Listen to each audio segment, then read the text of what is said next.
pada muka surat 115.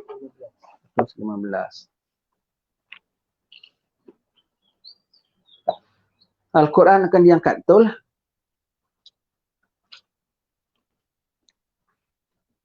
Ini kita semua kena tahu ya, dia punya kronologinya ya.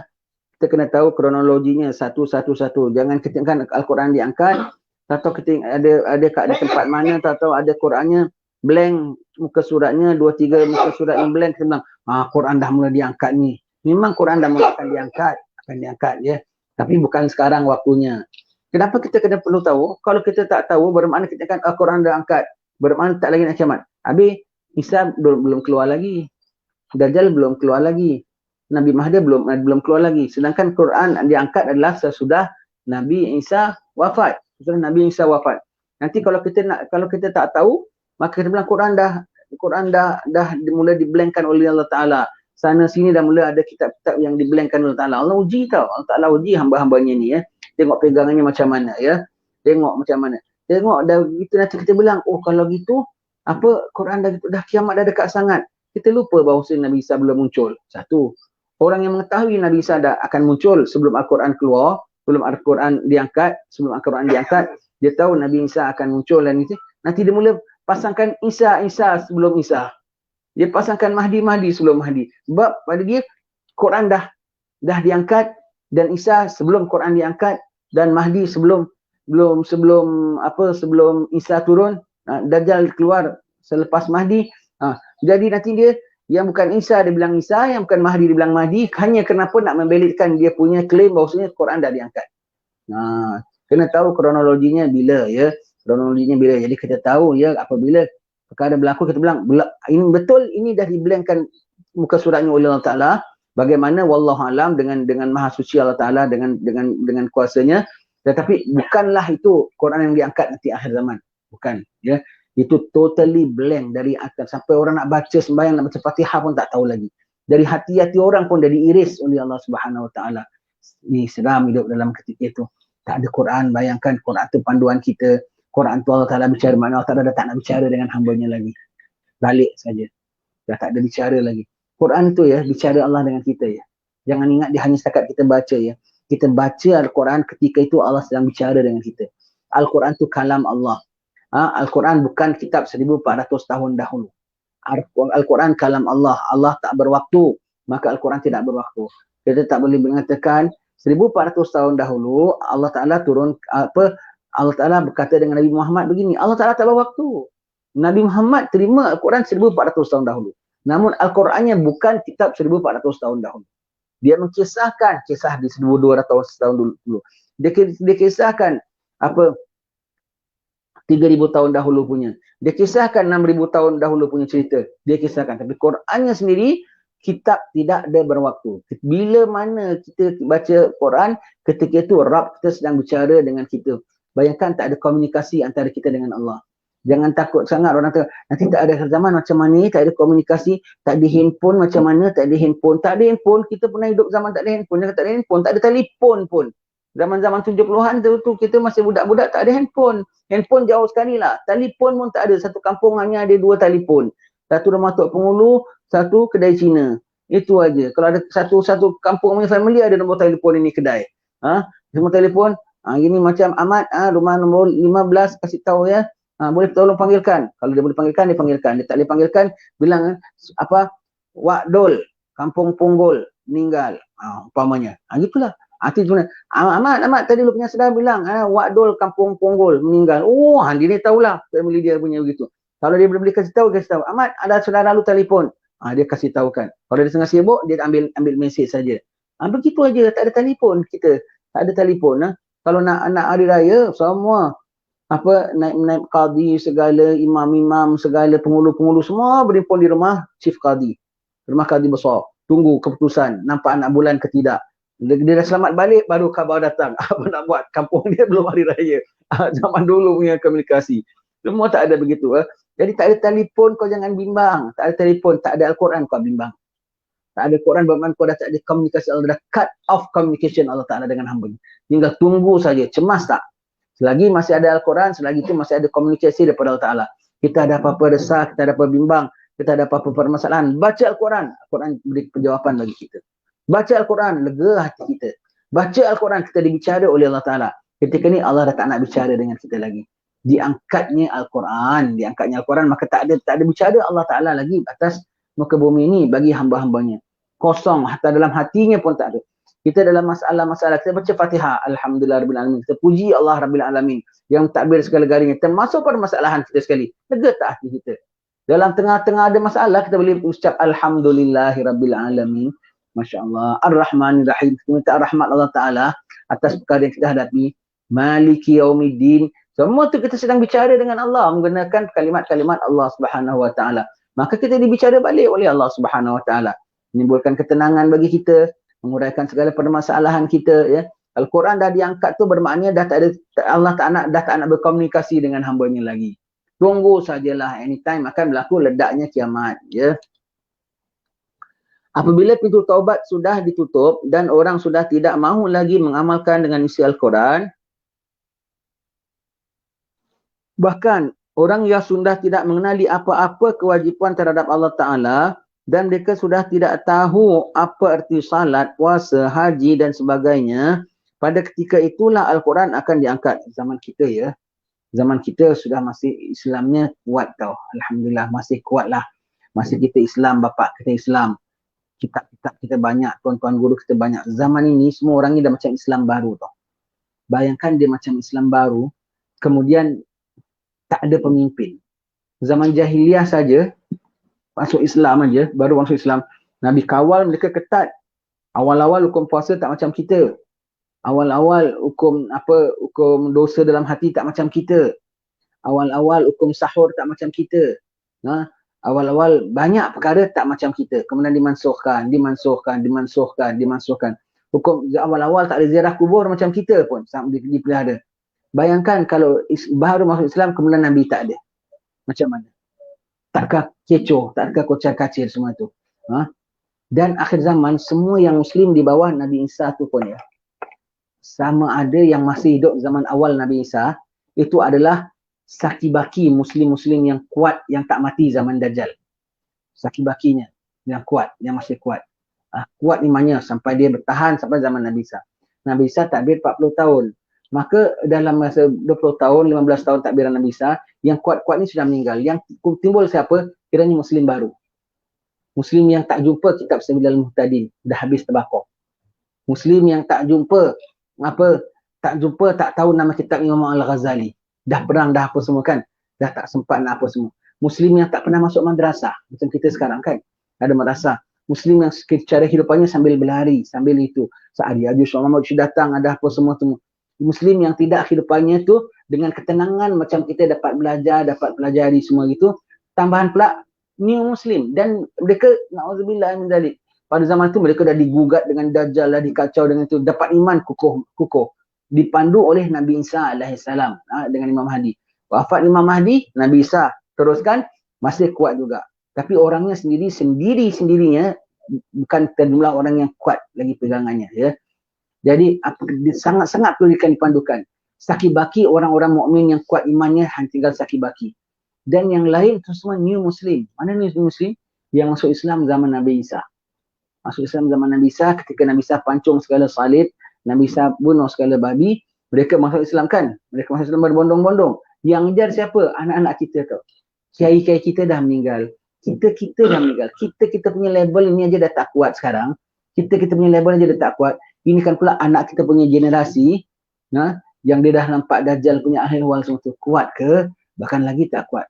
Generasi kita je dah tak kuat. Generasi anak kita lagi tak kuat. Dan mereka kena dakwahkan tentang umat Nabi Muhammad pada zaman Nabi Isa. Kemudian yang masuk Islam semua itu. Yang mukminnya tak begitu kuat sangat. Yang baru masuk Islam tak kuat.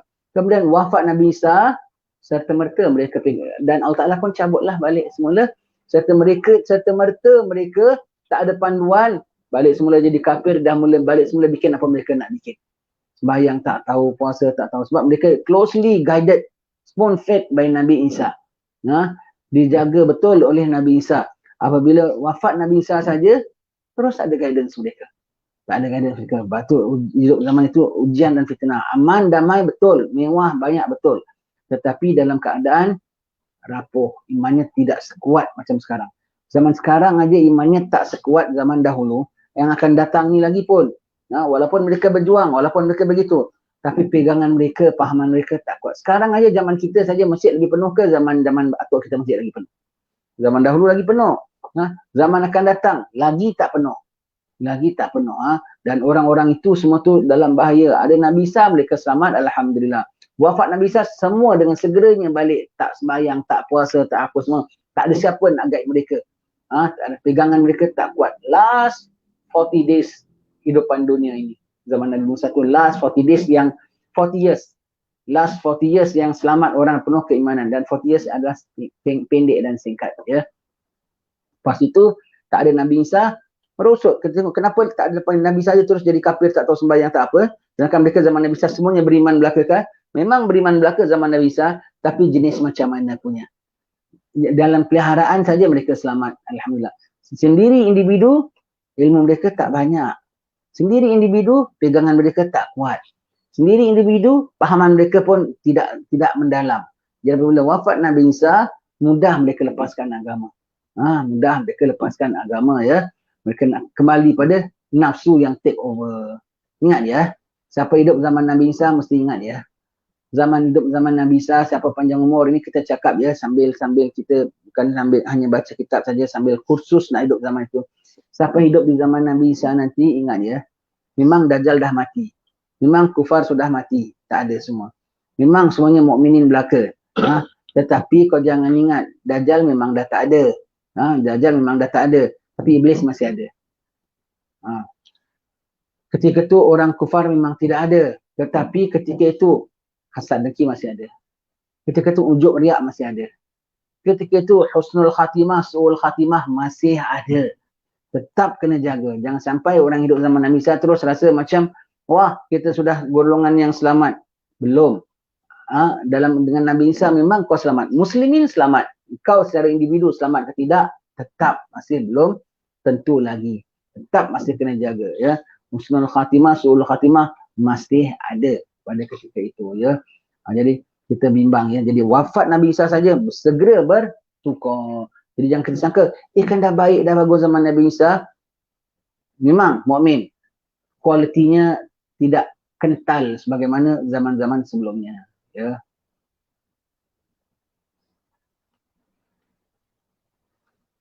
Bahkan orang yang sudah tidak mengenali apa-apa kewajipan terhadap Allah Ta'ala dan mereka sudah tidak tahu apa arti salat, puasa, haji dan sebagainya, maka ketika itulah Al-Quran akan diangkat. An Hudzaifah bin al-Yaman qala Rasulullah sallallahu alaihi wasallam yadrusul Islamu kama yadrusu washyu thawbin hatta la yudra ma siyamun wala salatun wala nusukun wala sadaqatun wala yusra ala kitabillahi fi lailatin fala yabgha fil ardi minhu ayah wa tabgha tawaifu minan nasi syaikhul kabir wal ajuzu yaqul adrakna aba'ana ala hadhil kalimah la ilaha illallah fa nahnu naqul faqala lahu silah ma tughni anhum la ilaha illallah wa hum la yadruna ma salatun wala siyamun wala nusukun wala sadaqah fa arada anhu Hudzaifatun thumma raddaha alaihi thalathan kullu dhalika yu'ridu anhu Hudzaifah thumma aqbala alaihi fi thalithati faqala ya silah tunjihim minan nari thalatha. Artinya daripada Hudzaifah al-Yaman radhiyallahu an berkata Rasulullah sallallahu alaihi wasallam telah bersabda, Islam akan luntur seperti lunturnya corak warna pakaian bila ia telah lama dipakai, sehingga sampai pada satu masa nanti orang sudah tidak mengerti apa yang dimaksudkan dengan puasa dan apa yang dimaksudkan dengan salat dan apa dimaksudkan dengan nusuk. Betul ya. Bukan makin lama makin kuat ya, makin luntur ya. Pada zaman ini lagi lunturnya. Lagi lunturnya ya.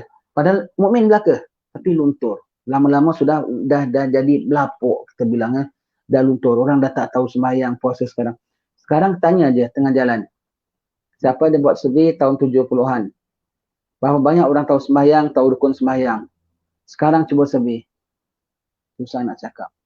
Imam-imamnya mahir tidak pun kita tidak tahu. Dia semuanya tu ya. Dah banyak itu ya. Puasa, haji semua tu. Kadang-kadang kita tengok lintang pukang cara orang punya pelaksanaan semuanya itu ya. Baik. Luntur ya.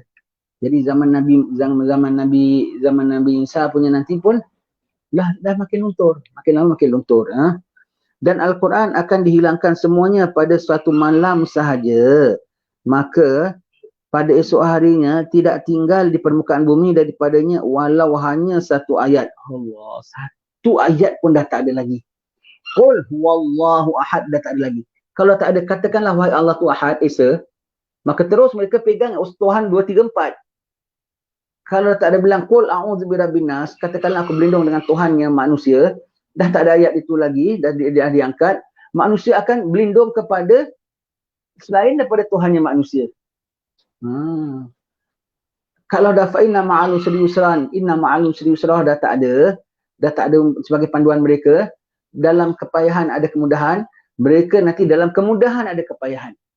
Dah tak dekat daripada Al-Quran. Al-Quran itu menjadi penaung bagi kita ya semua ya. Menjadi pandu ya. Kalau dah tak ada wal asri innal insana lafi khusr, demi manusia semua yang rugi kecuali beriman dan amal saleh. Ayat itu dah tak ada, maka dah tak ada yang beriman dan tak ada yang amal saleh. Semua tu ayat Quran selagi ada, selagi tuntutan ayat, selagi ayat tu masih ada, segala tuntutan ayat tu masih dipenuhi oleh hamba-hamba Allah Taala. Ayatnya dah tak ada, maka orang dah tak penuhi lagi. Begitu ya.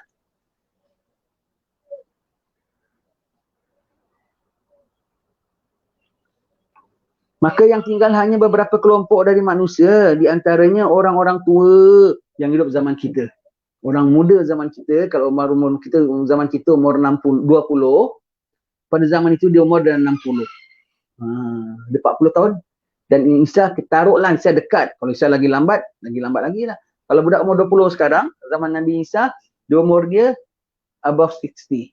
Paling tidak. Mungkin 70, mungkin 80, wallahu alam. Begitu ya. Yang zaman kita punya sekarang lah, budak umur 20 lah, punya pegangan kuat tak dengan pakcik umur 60 zaman sekarang. Bayangkan.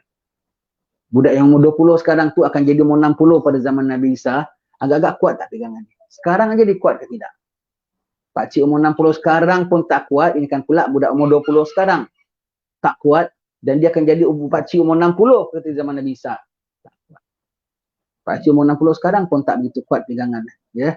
Sekarang ya tak banyak, orang tak begitu prihatin tentang hukum-hukum ya, tentang halal haram, tentang itu tidak halus pengetahuan mereka dan pegangan mereka terhadap perkara hukum ahkam ini semua.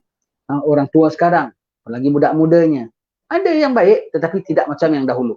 Ada yang baik. Dan yang lemah sekarang, orang tua sekarang dah lemah, apalagi orang mudanya sangat lemah. Mungkin belajarnya tinggi tapi cobaannya cukup banyak.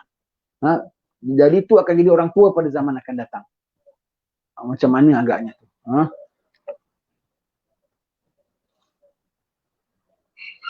Orang-orang tua, laki-laki dan perempuan, maka hanya mampu berkata, kami sempat menemui nenek moyang kami yang pernah mengatakan kalimat La ilaha illallah. Itu aja yang masih ingat. La ilaha illallah. Sampai nanti Allah pun dah tak sebut lagi atas muka bumi. Sampai begitu teruk ya. Yang sebutkan nenek moyang kami siapa? Kita lah. Bukan nenek moyang kami tu adalah kita lah. Dulu arwah yai kita ingat pernah cakap kalimat la ilaha. Yang disebut arwah yai nenek moyang tu kita lah. Kita ya. Allah mudah-mudahan kita dah mati ya. Mudah-mudahan kita dalam barzah, dalam husnul khatimah, dalam barzah yang selamat ya. Lindung janganlah ketika cucu kita cakap begitu kita tengah kena bedal ya. Nauzubillah ya. Yang budak-budak yang akan cakap segala Fahim, segala Omar, segala Mukasyah, semua akan cakap. Dulu yai biasa cakap begitu tau. Yang dimasukkan yai itu kita lah. Itu ya. Kita lah yang dimasukkan semua pada zaman itu nanti ya.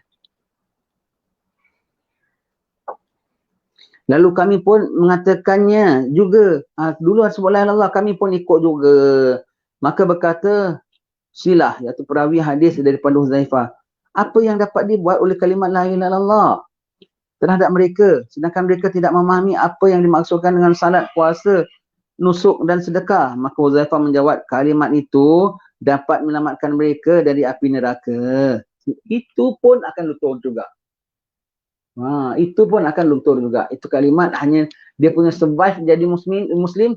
Macam mana awak punya baca Quran? Tak tahu. Awak sembahyang tahu? Tak tahu. Awak muslimnya la ilaha illallah, satu aja. Satu-satunya saja. Macam mana? Samalah orang akhir zaman, orang akhir hayat, akhir hayat dan nazak, masih ada sembahyang lagi tak? Masih ada puasa lagi tak? Kadang dia dah tak sedar pun waktu berapa. Tapi masih ada sidarnya tiada Tuhan melainkan Allah. Itu aja, satu aja kan. Ketika ini samalah. Itu pun akan tercabut juga. Itu pun akan tercabut juga, ya.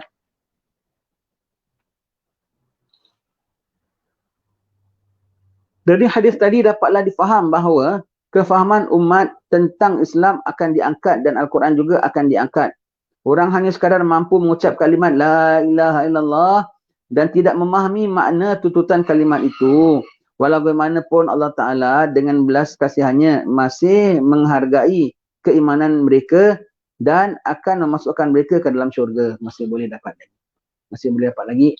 Tapi tak sembahyang, tak puasa, tak zakat. Hanya la ilaha illallah sahaja. Tok itu saja. Lepas itu pun diangkat oleh Allah Ta'ala.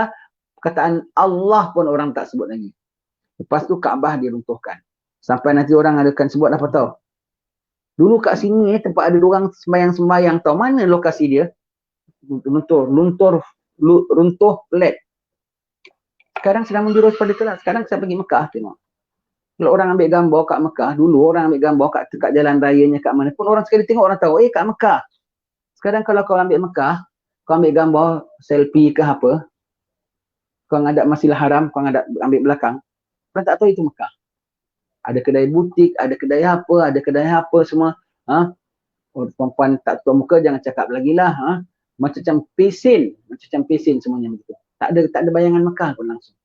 Tak ada bayangan Mekah sekali. Kalau ambil gambar kat tempat makan dia lagi, tak macam restoran itu macam samalah macam dekat kedai apa restoran 5 star yang negeri-negeri lain. Tak ada bayangan Mekah langsung. Cuma masih ada kau paling ni, Kaabah rupanya. Kalau orang ambil gambar lah, tunjukkan kita lah dia ambil gambar. Kita tengok ni kat mana ni gambar dia makan. Kat mana ni gambar dia beli baju. Kat mana ni dia duduk kat coffee house. Tengok. Kat Mekah rupanya ada satu gambar dia tengah kat Kaabah kan begitu. Itu sikit. Tapi kalau yang Kaabah ni dah tak ada, apa lagi ada? Apa lagi ada? Sekarang harapan tu Kaabahnya tok yang di Masjidil Haram tak. Lain sekitarnya semua tu dah tak ada suasana Masjidil Haram lagi, dah tak suasana Tanah Suci Mekah, dah tak ada suasana lagi. Hanya masih tinggal Kaabahnya sahaja. Even the Masjidil Haram sekarang pun difficult to say. Pun apa? Semuanya akan habis lenyap. Kaabahnya pun akan tak ada. Masjidil Haram masih ada nyata tak? Sekarang pun susah nak cakap. Wallahu a'lam bissawab. InsyaAllah akan kita sambung perkara berikutnya pada pertemuan akan datang. Hanya tinggal beberapa muka surat saja lagi, ya.